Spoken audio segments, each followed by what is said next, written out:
Hello mga kalasag, ang ngayon ay tuturuan ko kayo kung paano pabilisin ang PC na Windows 10.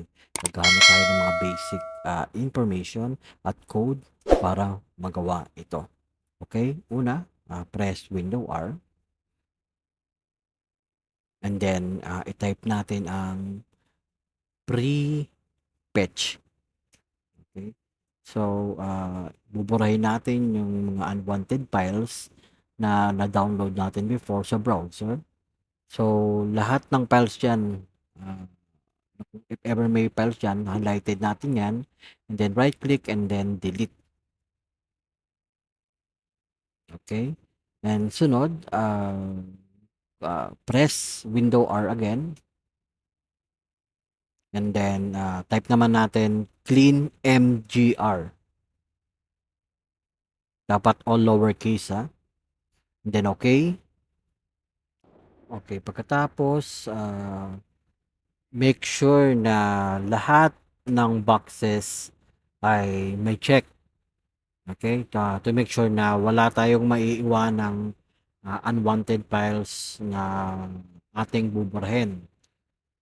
Okay, so double check everything. So makikita mo yung button sa baba. Click that, clean up system file.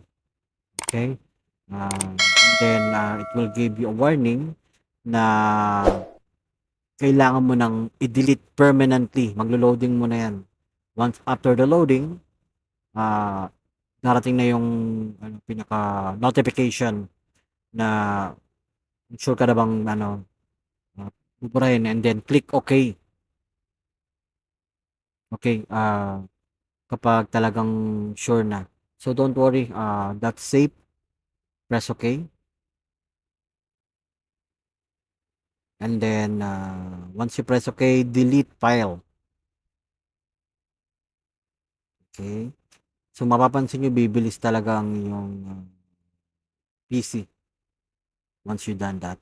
Okay, pangatlo, again, press Window R, plus R, and then type mo temp, T-E-M-P, and then okay.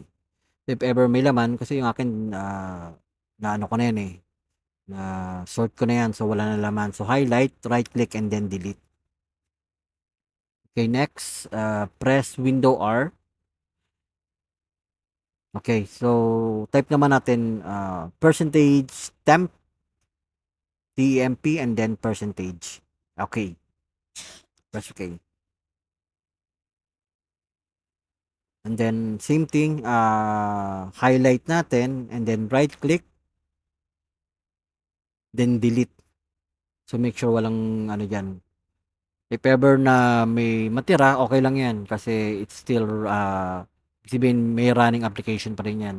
So summary tayo, pre-fetch, clean GMR, temp, and percentage temp, percentage. So that's the way to optimize your PC. Okay, thank you for watching guys. Have a nice day. Bye-bye.